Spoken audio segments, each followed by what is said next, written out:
Look for Heated Conversations episode 2 coming out. Actually, by the time this airs, it'll definitely have been out. So probably look for episode 3, which we haven't filmed yet at time of filming. That's all right. Throw it over here. We're squeezing chickens. You're warning. I probably overloaded the volume. I'm gonna put it right into the microphone. Oh my god.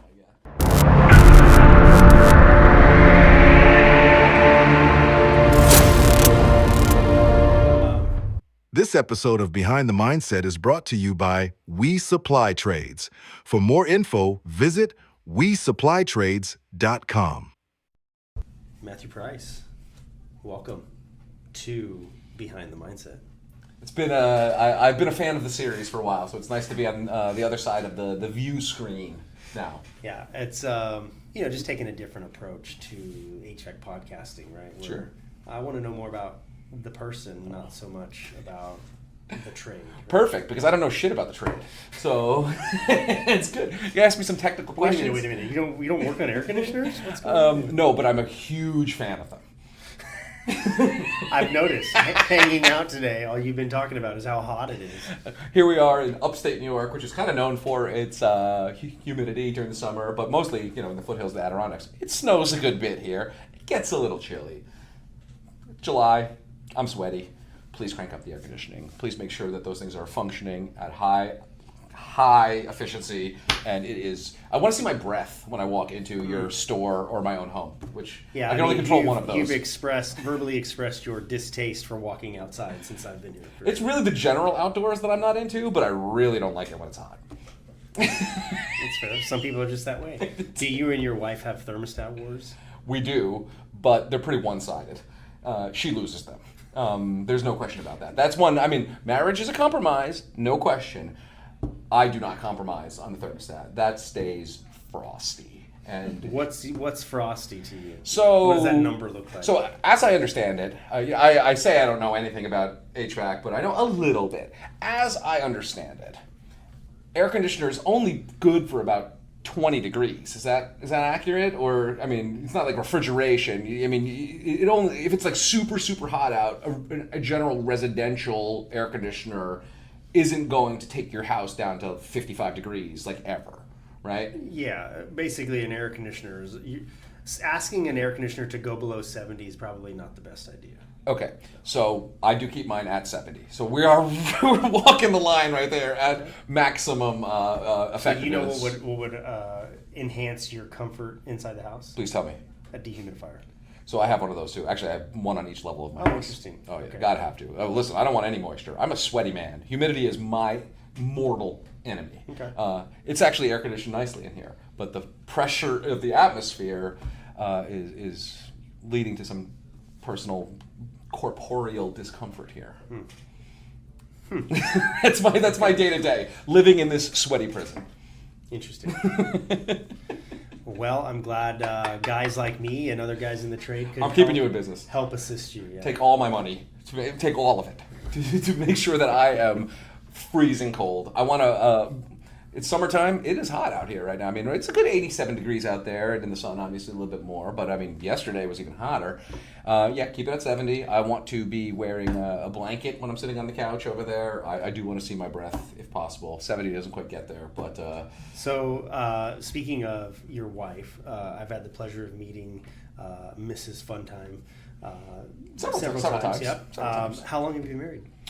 It'll be 9 years, August 5th, officially. So it's just around the corner. Just around the corner. You were there in my house yesterday. Yeah. I gave her an anniversary present that came in the mail while we were switching cars and whatnot. So you witnessed that. I said, here you go. Here's your present. Happy anniversary. So 9 years. We've been together since 2011 though. So that's 14 years. So Yeah. we were together for about 8 before we. No kids. No kids. 1 vasectomy. So which equals 0 kids for anybody who's bad at math. That's it. Yeah. I don't think they could. Children wouldn't survive in the ice planet Hoth that I keep my house at. So just for health hazards, we decided none of them because they would just die of Well, you do a lot of frostbite. traveling. I do. Yeah, and it's hard to do that with kids. Yeah, I mean How many times a year do you go to Europe? This year will be 4 or 5, and I've been on about a 3 to 4 to 5 times for the last several years because there are a couple of annual things I do at the day job, My wife's company is additionally based in Ireland, so I get the pleasure of going there. I'm very much looking forward to going back. Ireland is a magical country. But we've done some incentive trips for people that I get to go on. There's some corporate meetings that I have to attend that I usually tack on a couple extra days, and just general vacationing, I suppose.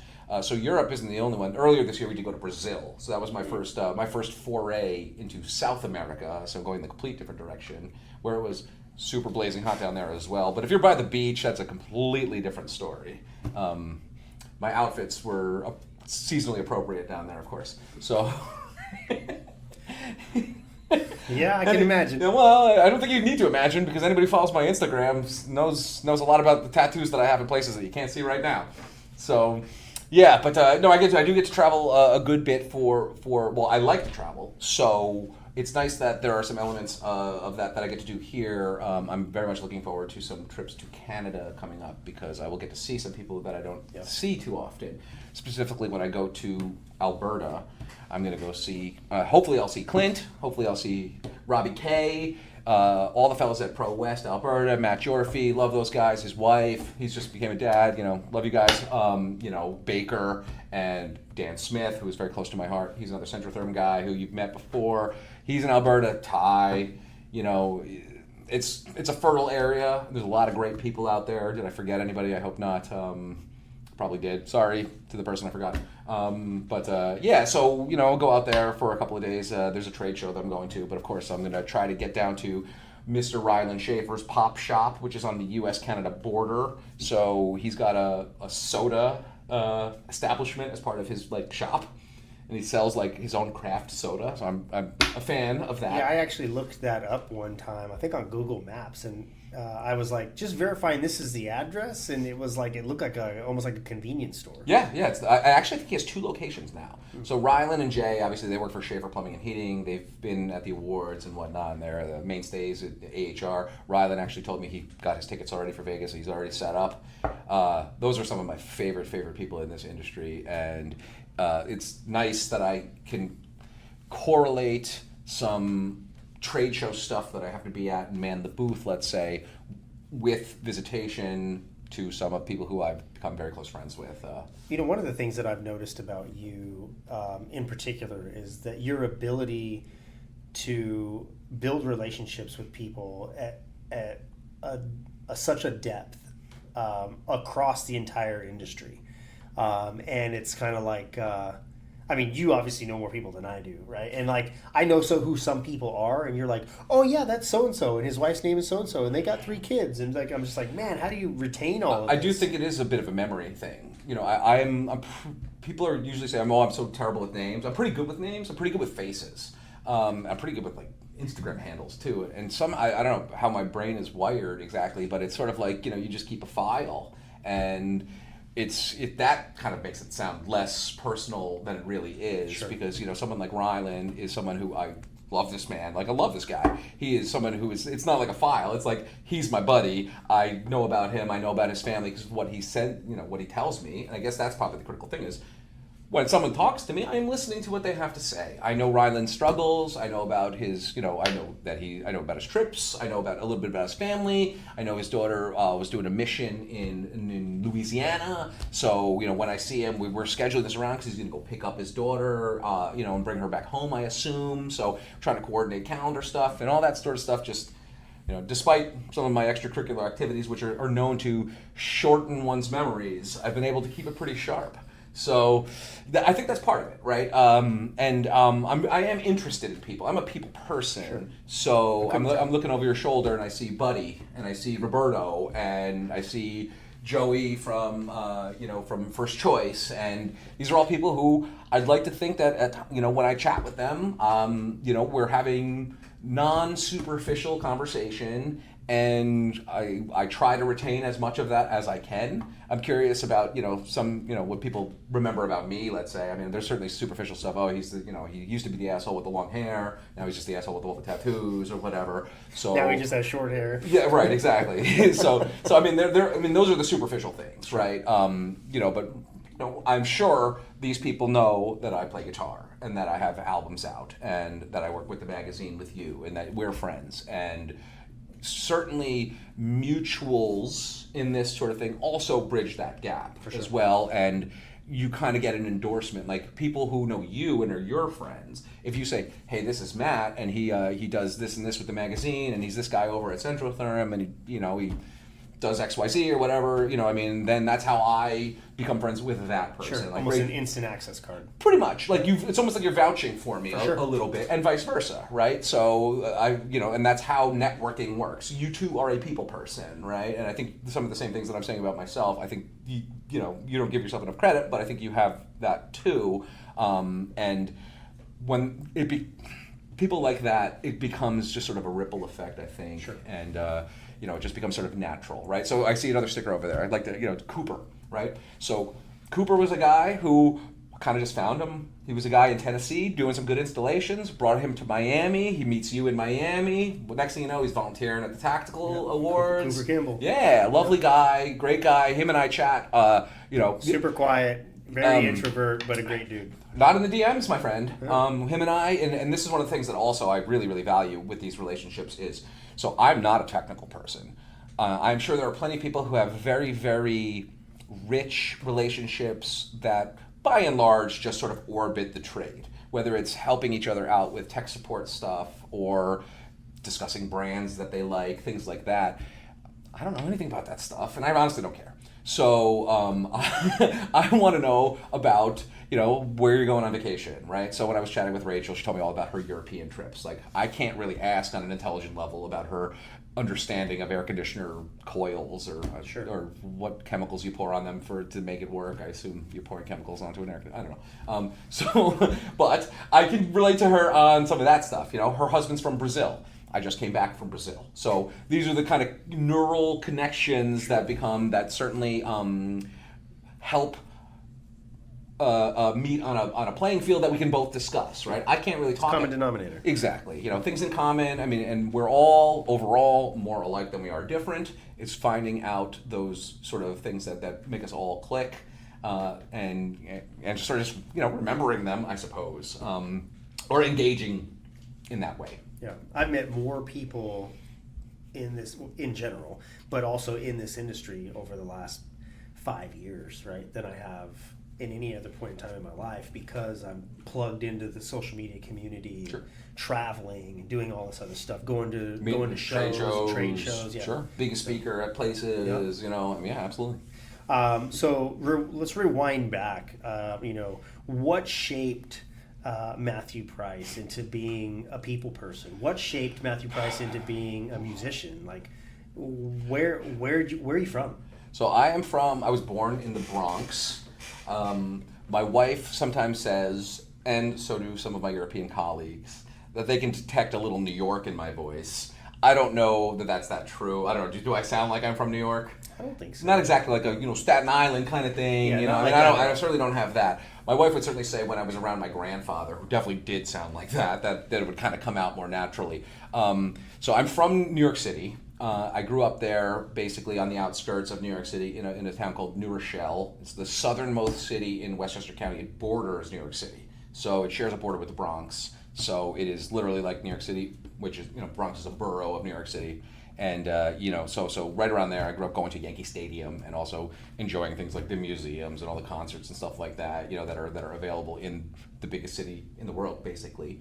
So certainly, I think New York City plays a little bit of role in who I am, because it's a bit of a different breed than Tuscaloosa, Alabama. Sure. It's a little bit of a different breed than Portland, Oregon, or Winnipeg, or anything like that. There is certainly a slice of New York that kind of defines a little bit of my personality. You have to be a little bit thicker skin. You have to be a little bit more direct to kind of get things done. Yeah, well, I think what the average person in America would consider rude is just kind of almost like a normal way of, and what I mean by that is like the way that you speak to somebody, right? Sure. Whereas that directness comes across as like, I might say straightforward, not rude. Rudeness implies a bit of impoliteness, and there is that, of course, but there's impoliteness regardless of geography. Yeah. There is a to the pointness, a straightforwardness that I think is unique to some, not just New York City, but cities in general. There's a lot going on. You know, you can get lost in the sauce pretty easily in a big metropolis. So kind of have to be a little bit more direct. New York, New Jersey in general, like I've noticed before I was ever really introduced to the culture of New York and New Jersey, right? Which over the last couple of years I have been. Yeah. Prior to that, if I met somebody, I'd just be like, dude, what is your problem? You know what I mean? Like, why are you so angry at life? You know? Well, I get that too. And it's not, and they're just like, what are you talking about? You know what I mean? And it's like they're not. It's just the way that it's just a fast paced life, and they're on a mission. People are in their way. They're like, get out of the way. You know what I mean? So yeah, they're not trying to be any type of way. They're just being who they are. That's it. I mean, people like me. I mean, everybody. New York is certainly a melting pot. For sure. And there's truly every walk of life. For every person that's like me walking directly, there's a guy who just hangs out. I was in Times Square, you know. 2 days ago, and I can't tell you how many different languages I heard. Well, that's another different. That's a bit of a different thing because that is a true huge epicenter of tourism. So those are a lot of those people are maybe not from New York City who are there as well, but they come to experience that sort of thing too. Times Square specifically is like the heart of all that. And you know, if you walk along in Times Square, you will hear every language on the earth at one time or another, which is another magical part of New York City. And I think that diversity that I grew up with, when I went at my high school, when you walked into I'm not sure what you call it. It's not really a foyer at a high school, but like the first place you get into. At my high school, which is New Rochelle High School, go Huguenots, they called it the Embassy because they had flags of every nation that was represented by the student body hanging up in the entryway, let's say.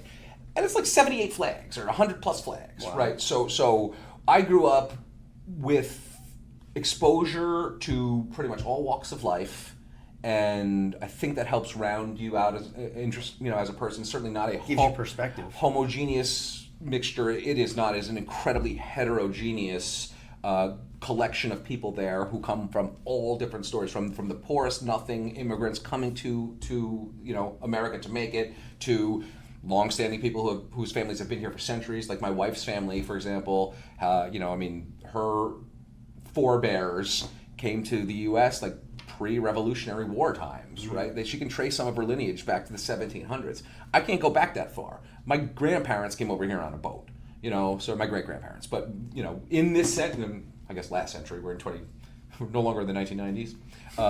Been a minute. Yeah, exactly.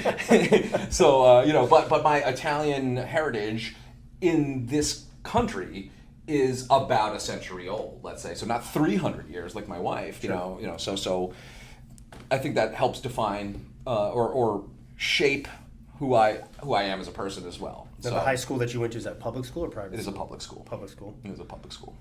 So what happened after high school? You graduated high school, I'm assuming. You graduated?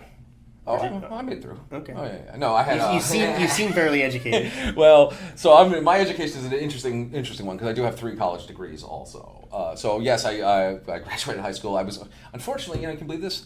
My class ranking 83. It was class ranking 83. Out of how many people? Like 1,200 or something like that. But the point is, my average at the end. I think the entire audience right now just went, boo freaking who, man. Well, no. Well, I was going to go. You didn't let me get to it. I was going to brag, right? Because my grade point average in high school was like 99. And I was still 83rd in my class because there was that many people with like 103 weighted. I mean, a huge school. So, I was nowhere near the valedictorian, even with like a near perfect marks, what have you. But then I went to St. John's University for graduate school and undergraduate before that. That is in Queens, New York, where I spent a lot of time, in a different borough of New York City. So I spent a great deal of time in Jamaica, Queens, where St. John's is. Go Red Storm. I don't care about these sports either. Those are just the nicknames, So whether they do well or not, it doesn't affect me at all. It's like a code or a law. Like you have to plug. You have to plug them. Well, it's funny because both of those nicknames are a little racially charged, I guess. New Rochelle nickname was the Huguenots, French pilgrims essentially who fled France because of religious persecution, and they settled in my town, right?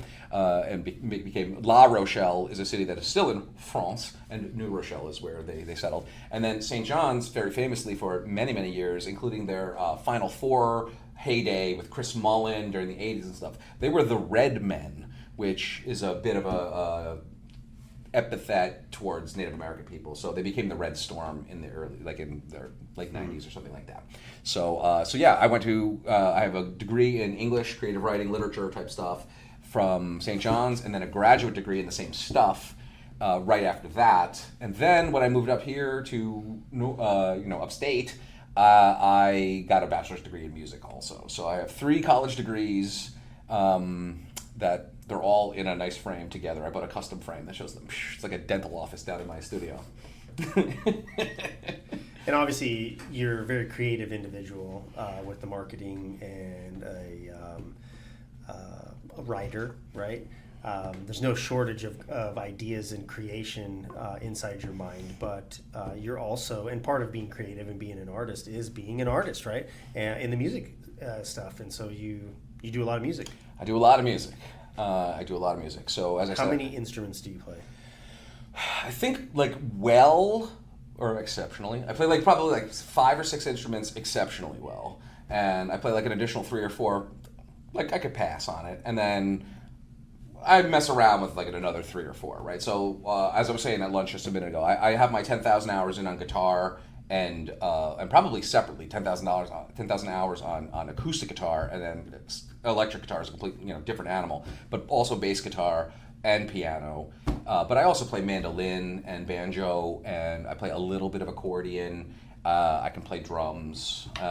Keyboards is one thing. Synthesizers kind of follow the same keyboard harmony, so I can do that.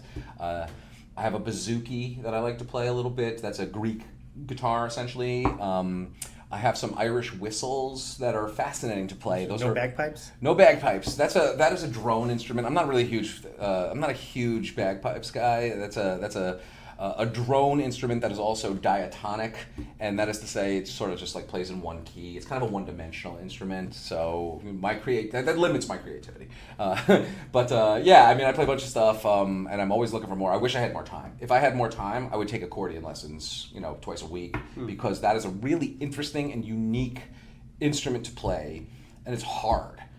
The one I have is incredibly heavy. So I really need an old fat German guy to be you got to hold it like this, young man, and then go through some exercises. And basically, if he could teach me to walk, then I can run. Right now, I can kind of jog my own path because I know how to play piano, and it's got so this is an accordion tattoo, right? So I know how to play the keyboard, so I can form chord shapes and I can do melody and stuff like that. But the mechanics of marrying them all together with the stops. Yeah. And the keyboard, it's a big thing. If you know how to play accordion exceptionally well, you don't really need a band because you're your own percussion, bass, and melody, or chordal harmony too. It's an amazing instrument, and I really do enjoy polka music and other things that involve the accordion. It is a funny goofball instrument, but I do love it. Can you play the harmonica? I can play the harmonica.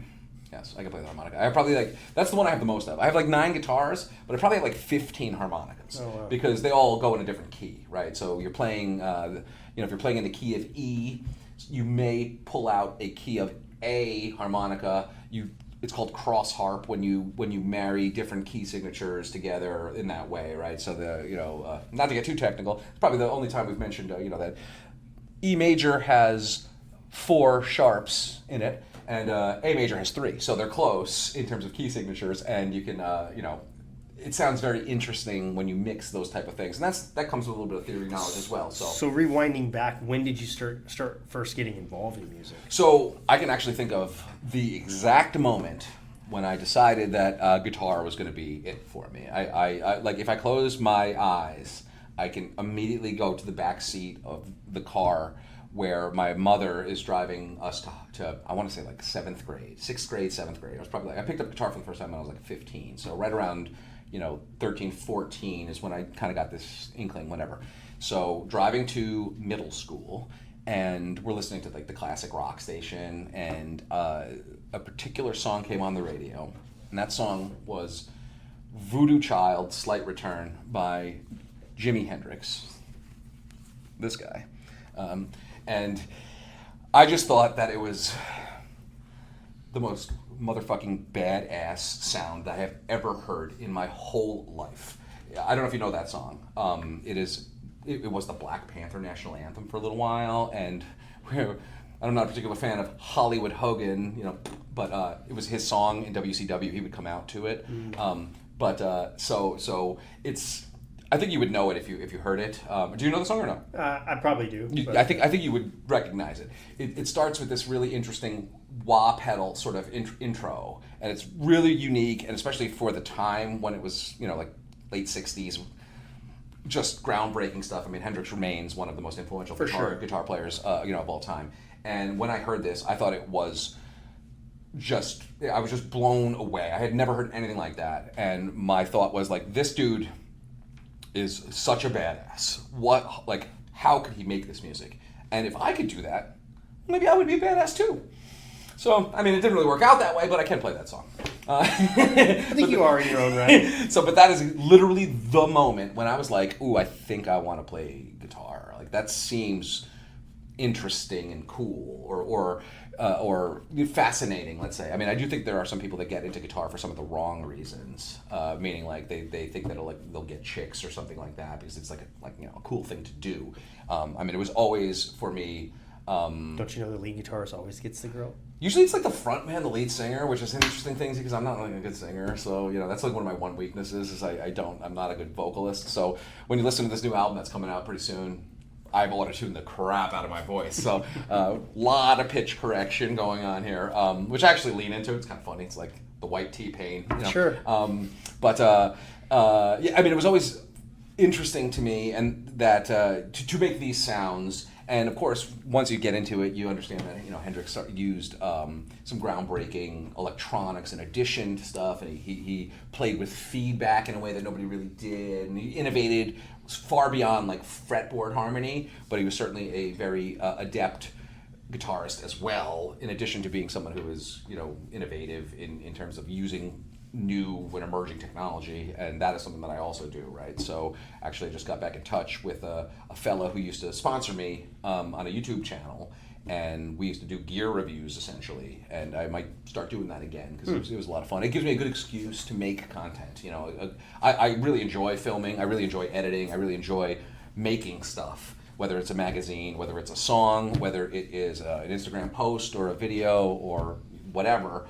I like making stuff, and there's a creation element to certain people where it doesn't matter what it is you're doing, as long as you're being creative and that you have that creative outlet, if you will. Right? Absolutely. So absolutely. Yeah, I'm the same way. Memes, if you follow the Centrotherm Instagram, you know that I do all kinds of weird meme offshoot stuff, just because it's fun, it's interesting. Obviously, it's very different than what goes on generally speaking in the industry, but it also gives me an opportunity to be funny, be cheeky about stuff, and make photoshops of Bob Baker and Adam Gordon flying on a private jet together or whatever.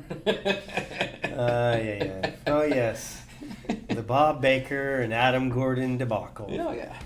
Two people who I consider friends. So it's funny how that works, and I've said this to each of them, that the other one is a very sweet person. And I feel strongly about the both of that. So, funsies on the internet aside, they're both lovely, lovely folks. That's funny. So how did you end up at Centrotherm? So I worked for NPR for a couple of years. The radio. Okay. I was a segment producer making stuff, right? So I did this thing for quite for about a year and a half, 2 years. It's called the Academic Minute. Pause that for a second. What did you do before NPR? I was in school. Okay, so you went from school into NPR. So I mean, I've had a bunch of weird jobs, going back. I used to work at a staffing agency. It was really fascinating to interview people. We did a lot of placement of people who had just come out of prison. So I was interviewing groups of people and putting them into like warehouse roles and stuff like that. That was interesting. I didn't love it. I would walk down the street to Sam Ash on my lunch break every day and slap basses, in the music store, and then be like, I gotta go back and do this shit again. But I've been a tutor, a bunch of different subjects. I've tutored Spanish, history. I was a college professor for a couple of semesters, and then I got the job at WAMC, Northeast Public Radio. WAMC. That's it, WAMC. And so that's downtown Albany. That is the NPR affiliate here in upstate New York, covering, basically the North Country, Western Mass, into Vermont, and going out towards like Rochester, Buffalo, And I was a segment producer doing that stuff, creating a 2-minute module that aired at 7:34 and 4:56 every day. So I had to make 5 segments a week. And it was fascinating. We would always have college professors on talking about their research. That was the essential thing. It would be something like we welcome in Joe so and so from the University of Toronto, and we're going to hear a little bit about him discuss sleep science or something like that. And then the next day would be this person does research on monkeys in Madagascar and is learning that they know how to do math or something like that. So I would do 5 of those a week. But public radio probably actually paid better back then, given what's in the news today, because that funding is gone. So how I came to Centrotherm was I wanted to buy a house. I needed a better job, Sure. So I started looking around, and I came here and they hired me, and this is no joke, because I could spell. Yep, truly. The former VP. His mother was an English professor for her career, let's say. He sees that I have a graduate degree in English, and there's probably not too many of us in HVAC. Probably not 0, but not too many people have like a literature degree and read a lot of like James Joyce as their, precursor to working in the trades. But I could spell, I could write. And my predecessor could not do those things. So when they were looking for somebody else, they wanted somebody to kind of like professionalize some of the communications here. And, as I learned about the industry and I see what's interesting and fun for myself, it becomes a bit more of a communications role where social media played a much larger role. Sure. And now we have a much bigger department. Jordan on the other side of the glass was our second add-on to the marketing department. Now we have Ashling and Brian. So what used to be just me doing 100% of it and other stuff too, sales and customer service and HR a little bit. Now we've got a pretty robust team. We've kind of divided a little bit of swim lanes a little bit, and now I focus on much more communications and social media, relationship management, events, things like that. Interesting. Yeah, so it's evolved quite a bit, and I have been here now. I'm going on a decade at Centrotherm. Wow. It'll be 10 years in August. I'll never forget getting the call from that former VP. I was in San Francisco actually at the time on a trip with my wife, and I was applying to places and Sure. what have you, and it turned into a very celebratory trip because it was like, good, I'm going. Yeah, when I get home, I get a job. Got a new job. Yeah, so that's cool. And I've been here ever since. 2 different buildings. Bunch of my employee number I think is like 18 or something. So I'm the old hand at this one here, the old rancher on the farm. There's only 2 other people who have been here longer than me, and one of them is the CEO. So obviously you're stepping into a new role here lately and doing a lot more social media stuff. Seems like a little bit more heavy-handed in that anyway. What's next for Centrotherm? Well, actually, so let's see. We're embarking upon some new product launches and whatnot. I'm just going to grab over some samples and things here and stroke these pipes. We have some new stuff on the horizon here. So we are launching not only a whole product line, soon. It's kind of hard to say, is it launched already? We have soft launched it with some meetings with our reps, who I think are out there, spreading the word now. But this is a whole other thing compared to the gray stuff.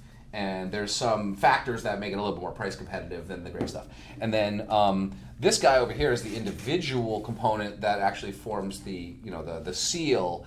It's our octo clamp. So we've been doing some real interesting product evolution and new product development here, which is pretty exciting because for the most part in my 10 years we have not done a lot of this. We've been the vent solutions provider specializing in this and really kind of being the market leaders in a lot of way. There's a great deal of our competitors are really not designed for the same application that they're often used on and often put in illegally. So, but as we've grown, we've certainly expanded our market share and certainly our brand presence and things like that. And now we're making another interesting play to get into some more spaces that we've had struggles with because barrier to entry on price has been one of the primary obstacles. Sure. So we're erasing that, and there's actually fascinating. Are you familiar with I think it's called the project management triangle, in which you can pick 2 sides. You can have it fast and cheap. So fast and shitty. You can have it fast and quick, but not cheap. You can have it cheap and quick, it's but two out of the three. it's pick two. Yeah. So our effort here is really centered around trying to find that utopia of all three sides of the triangle, and this product is like that. It is. Well, we've opened up a bunch of different warehouses throughout North America. So now we have functional logistics centers in Nashville, in Salt Lake, and Vancouver, in addition to headquarters here in Waterford. So we're going to jam those warehouses full of inventory. So that means you should be able to get it quickly because we're covering geography that way. And the whole idea of this is it's price competitive. But we've done it in such a way that we retain the quality of the original product line as well. So we're really trying to hit that triangle. And I think it's going to be a very interesting product for some people who basically the price immediately put a roadblock before them. So now we erase the price friction, and I think there's some more people who will be willing to give it a shot. And once they do, they're gonna stay with it because it is a good product. That's one of the things that's nice about working here is you don't have to be a sleazebag liar and sell a shitty product. We have a really It's kind of an important thing. It is. I mean, I do feel like I could probably sell almost anything, whether it's good or bad, but in order to sell something that is not good, you got to employ some other strategies. As it turns out, people actually do like the products when they use them. I mean, I know you know that in your network, a great many people, swear by this stuff. We had Chris in here yesterday. He's one of the long-standing users, right? And that's outside of the price competitive element. He uses the full body Anaflu stuff for years now because he understands the features and the safety elements and that sort of stuff. So this is going to be an even better one because you can undercut the price of some of the competitors and erase that obstacle, which has been historically the number one reason why people, or the number one obstacle, I suppose, that people say towards why they can't start with us. Sure. Yeah, I mean, it's always exciting to roll out a new product. Yeah. Especially something that's different and unique. Especially because I don't have to do any of the real nitty gritty of the product stuff, so Right. I just get to talk about how great it is. Well, when you have a team of people, that makes all the difference in the world. Indeed, and credit to Jordan, he's over there. I mean, he and Ashley and Brian have they've done a lot of stuff that's sort of parallel to what I've been doing now to get this stuff ready, and it all looks spectacular. The catalogs that Jordan's put together are way better than what I used to do by myself. He's a better graphic designer than I am. He's a better video editor than I am too. So we lean on those skills. That's why he's here. That's why we do it. Every day getting better too. I mean, and look for Heated Conversations episode 2 coming out. Actually, by the time this airs, it'll definitely have been out. So probably look for episode 3, which we haven't filmed yet at time of filming. That's all right. Throw it over here. We're squeezing chickens.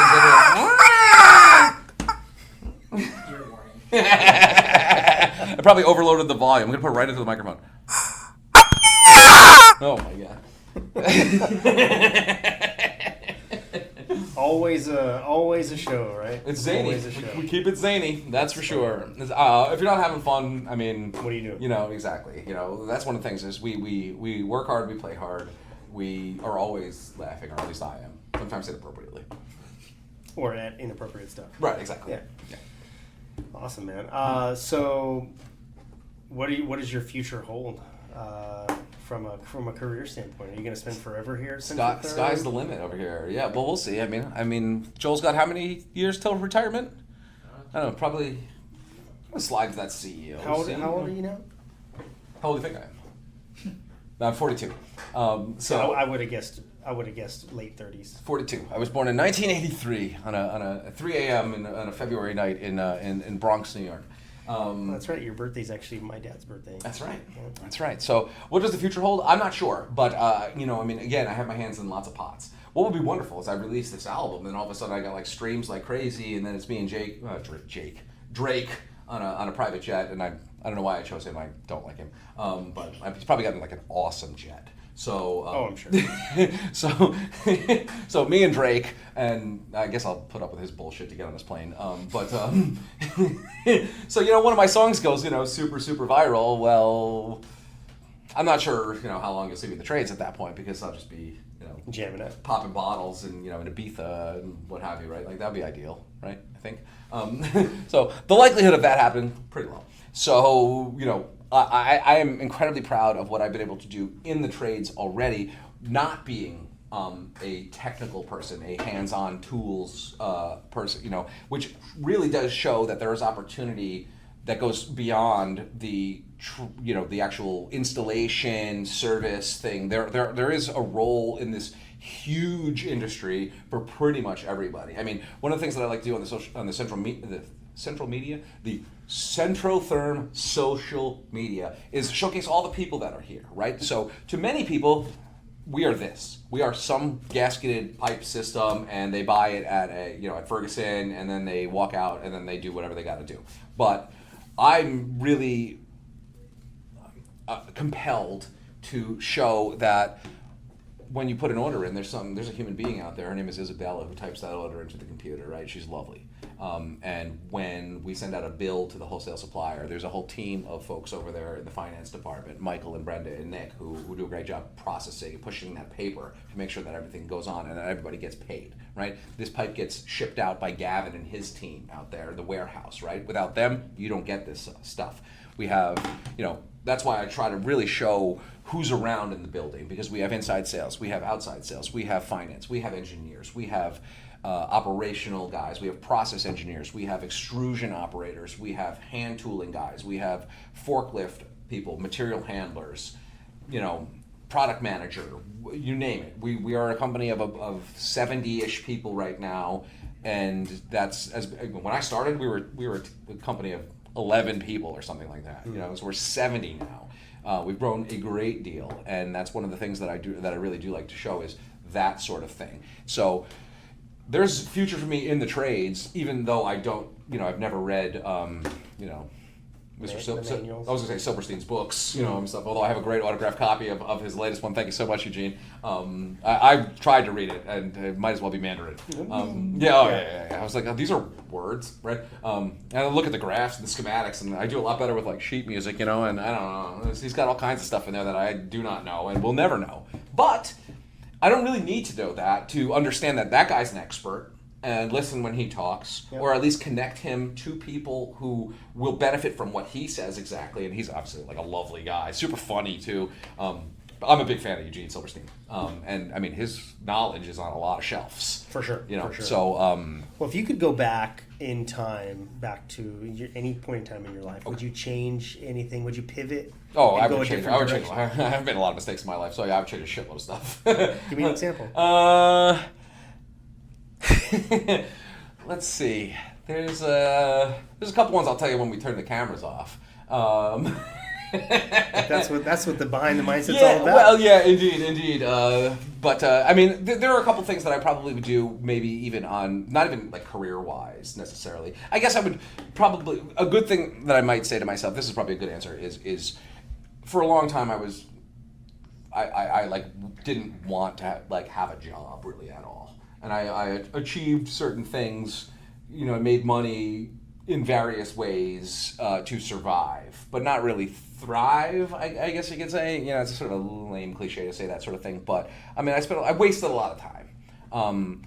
If I had been a little bit more serious about stuff, I might be a little further along in my career than I am today. Now, I don't know that I would necessarily trade some of the times that I had super amounts of fun and saw a lot of the country, and I mean, when I look back on, say the concerts that I traveled to go see. I mean, a lot of people are like, "Oh my God, you were at that thing?" I was like, "Yeah, I saw that person come out with this person at Bonnaroo, the first Bonnaroo, which, I mean, it's 20 years ago at this point now, Sure. So I mean, some of the experiences that I had are kind of irreplaceable, one of a kind type of things. But I certainly was sacrificing professional life, I guess you could say. I mean, I was a tutor, and I was working sort of part-time, and I was able to take like weird amounts of time off to go do weird stuff too, but certainly treading water a bit. I really credit my wife with forcing me to grow up, and to also letting me know that or encouraging me in a way that said that the skills that I have actually are marketable, because I did a lot of stuff with my skills that didn't make me any money or anything or advance me in any sort of way. So she helped me channel my like goofy some semi-fame on Twitter baking photoshops of people into like a graphic design career in some respects. So something as silly as that of like, why don't you actually focus this in a way that's not ridiculous, like playing for clout on Twitter, and get you so far, right? And I was like a semi-celebrity on Twitter, like I would get, I had a good bit of followers, and I had a bunch of people would repost me, celebrities and stuff like that, if I made some interesting stuff, and it was a fascinating world. That's all very, very long ago at this point, and for the better, I've changed and become, an adult, more The or less. man that you are today. Yeah, the man that I'm becoming today. That's funny. When you think of your childhood, what smell comes to mind? Really, it's going to be my grandmother's cooking, for sure. So they lived 4 blocks away. My grandmother, rest in peace, Victoria Marie Acasella, her maiden name was Mandarano, my wonderful nanny, who is one of my favorite people. And if my cousins are watching this, which they probably aren't, but just FYI, I was 100% Nanny's favorite. Not Poppy's favorite, but Poppy always thought I was gay, which is fine. I mean, I would show him like, hey, this is my girlfriend. He didn't really understand. I had painted nails and gauged earrings, and I played guitar. He was like a mason, so he was like a very man's man type of thing. For sure. You're gay. You're yeah, gay. Exactly. He didn't be like, no matter how many girlfriends I would introduce him to, he definitely just thought I was. And he's like, I don't know why he keeps bringing girls around. The boy's gay. He's like, I don't buy this, young man. Whatever. I'm sort of kidding. But I certainly was. I was not my Poppy's favorite. Sure. I love him, and he was great man. And I'm kidding, of course. He's a wonderful person, and I know he loved me as well. One of my favorite people. Rest in peace, both of these people. But without doubt, I was Nanny's favorite. No doubt about it, guys. If you're watching this, I hope you see it. Nanny loved me the most. There's no doubt about it. I can't stress this enough. If you think you were her favorite, you're wrong. I'm speaking to you, cousins, who I don't talk to anymore. And my sister and my brother, too. We need some ominous music in the background for Yeah. that edit. No, we got to play like the Tarantella, my sweet. So to answer your question, my grandmother's cooking was, comes to mind. She had a way of making. She made French fries in the pan. That was a real treat. When we go over there, and she would cut the potatoes up and actually fry them in the pan, put a little salt over the top of them. I mean, just amazing, infusing all the wonderful fry oil into them, as opposed to open up the pack and put them in the Sure. in the oven. So that's one of them. But really the Italian stuff, eggplant parm and making Sunday sauce and going and having pasta and all that, all the holidays went over there and that kind of thing. So really that's an associated smell. Another one I would say would be actually this one comes to mind too. The smell of the leather of my baseball glove. Ooh. So, little known fact, before I was a hippie, I was the MVP of my high school baseball team. Really? Yeah, I know, it's kind of surprising. I'm kind of a short guy. I don't think I give athlete vibes really, but I mean I can do a shitload of pull-ups. But I was the MVP of the baseball team in high school for the Huguenots. I played third base. I pitched. I usually bat second or fifth. I've hit, I can't tell you how many home runs in my life, tons of them over the years, Little League and beyond. But, I mean, as a kid, I did nothing but play baseball all the time. There's an interesting change. Circle back to a different question, right? So my mom would always ask me, do I want guitar lessons or do I want piano lessons? And at 4th grade, I'm like, what? I'm gonna go play football with my friends. Piano? Please. Little did I know that I would spend so many hours later doing that. But no, all I did was play baseball when I was young. So that baseball glove was on my left hand constantly when I, played shortstop, sliding around in the dirt, diving for balls and, hit a quick double, RBIs. Loved it. I mean, that was all that I did up until I was about 16 or 17. Wow. Travel teams. The high school took us we would play during the winter, we'd go to North Carolina and Florida. So, the weather is a little nicer down there, so we would do some spring training, if you will. And, I mean, that was a fascinating thing. It completely, honestly, feels like a lifetime ago. Sure. And a different life ago, because that's a whole group of friends that I do not really speak to anymore, really. There was a bit of a transition when I picked up the guitar and started growing my hair. The baseball clique doesn't really understand Faded that. out, yeah. Well, they were kind of nasty to me, honestly. I was different now. I was different. I wasn't the same as them. So there was some animosity, I suppose, and people who were my friends were more distant at that point. And to be honest, when I started making these, I'm hesitant to say artistic type friends, but playing in bands with people, jamming with, Sure. a buddy of mine, I can't tell you how many times he sat there, played drums, and we just, played guitar and what have you. These are the people who are still my friends 20 years later now too, which means that it was the right choice, I suppose. Well, dealing with friends in general, like that's a huge thing in life, right? Like a lot of people will become offended by something, right? And then they just decide, oh, this 10 years of relationship that we've had, it's done. Yeah, right? yeah. There's something to be said for being able to have thick skin. Sure. But then there's also something to be said for being able to find out who your real friends are. Yeah, no right? question about it.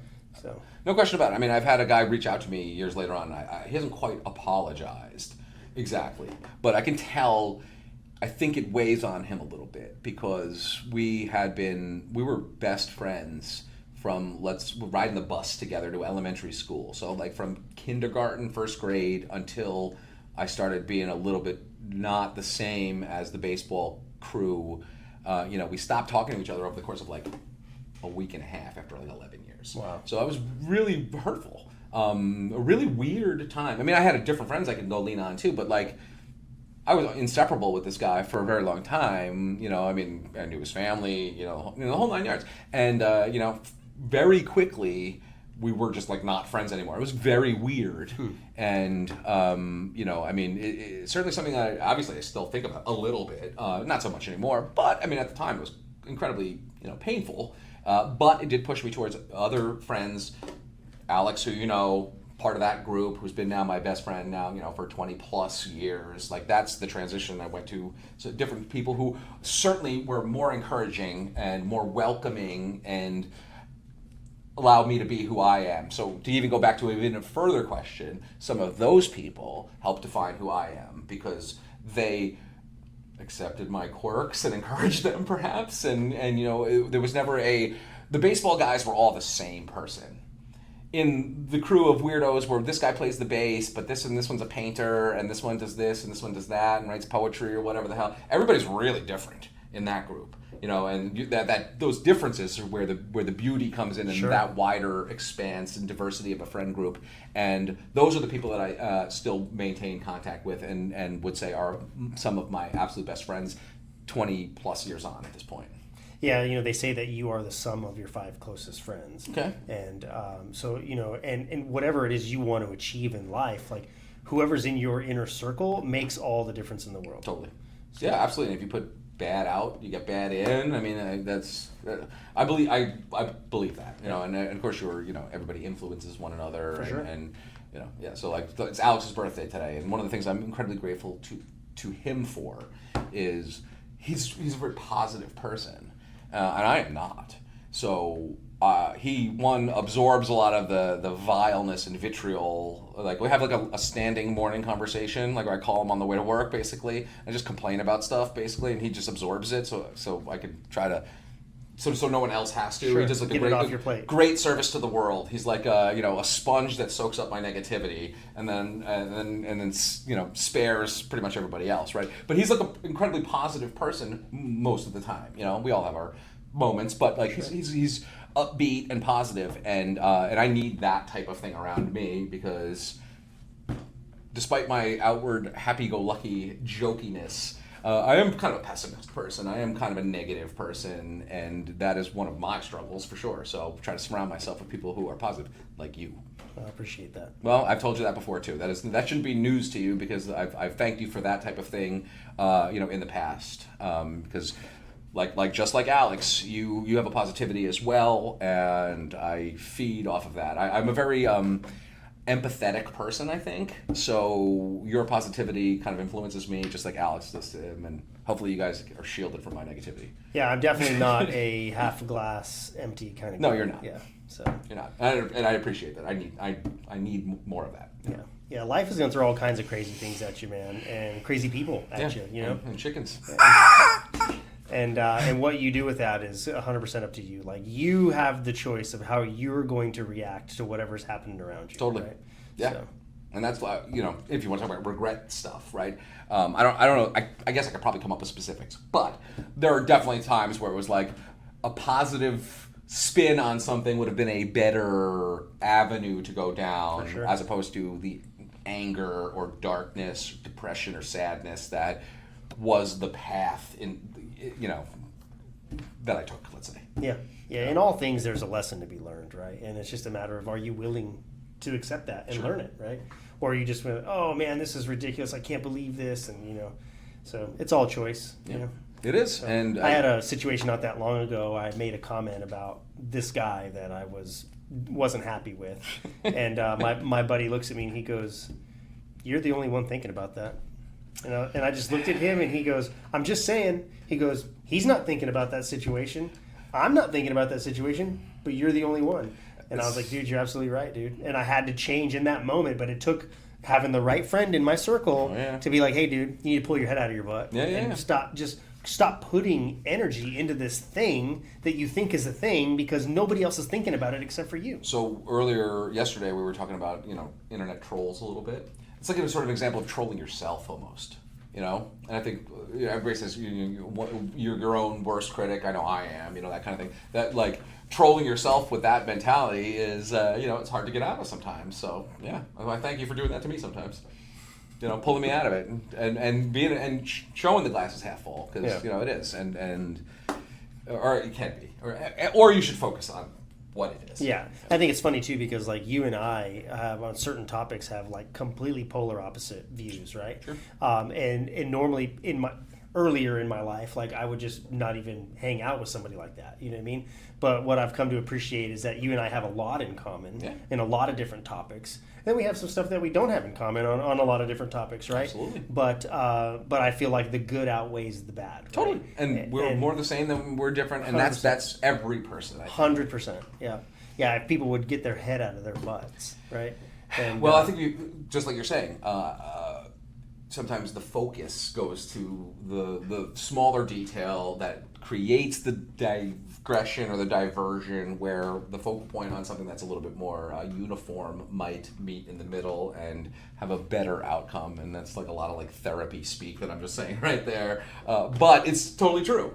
And absolutely, your lived life experience is completely different than mine, and but there is the Venn diagram of I think we have similar dispositions. I think our personalities are the same in a lot of ways, which I think has made us be easy friends to get along together and work together and whatnot. Despite the lived experiences being different, forming different views on various things. You know what I mean? So and again, we're more the same than we are different, and there are lessons to be learned from opposing viewpoints or whatever. There's value in hearing each other out and understanding why we think about certain things the way that we do. And I mean, I think that's true. The mark of a good friendship and a good partnership is to be able to have that conversation just sort of in general without any animus and without it getting weird or shutting down or whatever, because I think that's a big part of what happens and drives wedges between people is the focus on the differences and the dwelling on that sort of thing too, and also the approach being sort of prickly and not open-minded, let's say. Yeah, it's life is a journey, right? Yes, yeah. And you have a choice of how you interact it, and how you deal with it, and how you live it. Totally. So, where are we at on time, Jordan? We are at 50 minutes. Cool. So, if you could leave the audience with a piece of advice, whether that be personal, just life in general, spiritually, professionally, whatever it may be, if you could just leave some listeners with a piece of advice, what would that be? I mean, I think I have to take this advice myself also a little bit, but I and this is going to be almost cliche, but be kind. I think is maybe a good thing. We're in a weird, we're in a business. Everybody's trying to make money. Everybody's got struggles of their own. By and large, that the other person that you deal with has no idea about potentially, and no one is, only you are between your own ears, let's say. Yeah. So, and in your own heart as well. So, just being outwardly kind and accepting is probably the best first step towards any kind of thing. I'm not even talking about like conflict resolution or anything like that, but just like, don't be a dick. I mean, and I need to take that advice myself. Should have asked me what advice I give to myself, because I'm guilty of that too. I can be petty and I can be nasty about stuff as well, but also I, can be kind too, and I should try to focus on that myself. So actually, that was more advice to my own self, guys. Yeah, don't confuse. People are out in the world doing their own thing, right? They're not thinking about you, so don't confuse. Their lack of attention to what's happening around them with malice. Like they're not trying to be a certain way. Don't misinterpret as well, because there is Correct. malice in the world 100%, too. So 100%. protect yourself, but maybe don't cast the first stone. Right? He is who without he who is without sin should not cast the first, or he is without sin cast the first stone. Right? Obviously, we all have our flaws. Be nice to people. Don't be an asshole. Which again, I'm super guilty of that too. So It reminds me of Dumb and Dumber when he says, "Huh, so it is true what they say. Old people, though slow and dangerous behind the wheel, still can't serve a purpose." Yeah, exactly. Oh, that's really funny. Oh man. Well, I appreciate you being here, dude. Yeah, man. I appreciate you coming up to here. Always a blast. Thanks for hosting us and letting us use your blue room. And, Hell yeah. Where would you like this podcast to take place from? The rodeo, the space station, we could turn this into pretty much anything. So, pickleball court. We're gonna have a space battle happening behind us, or we should just do a combination of interesting blue That's things. a good question. Here we go. Yeah. So actually, here's another one of my proudest achievements. So we did a team building thing here at Centrotherm, and You play pickleball? Well, really, Jordan plays pickleball, and I sort of just rode his coattails. But let's just say we annihilated the rest of this company. when we were coming up with the idea for it, and really it was Jordan's idea, and he managed the whole thing, and he's actually the employee of the month this month here at Centrotherm. So love that guy. He's a big pickleball guy. I played with him. We went to I played at courts and stuff and whatever. And I'm a coordinated person, like I said, baseball and stuff, and I have good hand-eye coordination. But when we were like, let's be a team, I think we looked at each other and we were like, yeah, nobody's gonna even come close to. We smoked everybody. We beat the first game. We won 11-0, and then we didn't face a match point for the entire tournament. That is to say that you play to 11. Do you have to win by 2? No, it's just first to 11, right? Yeah, you win by 2. Okay, so we never faced that because nobody made it to 10. I think the closest game we had was like 11-8 or something like that, and it was the last game where we had won so well that we hadn't played in like an hour and 40 minutes. So we're like coming off the bench cold against a team that had like won a couple to get to the finals, let's say. And so they're warmed up and they're like in the zone, and they came out to an early lead, but it was incredibly short-lived. And we just, we obliterated them after that.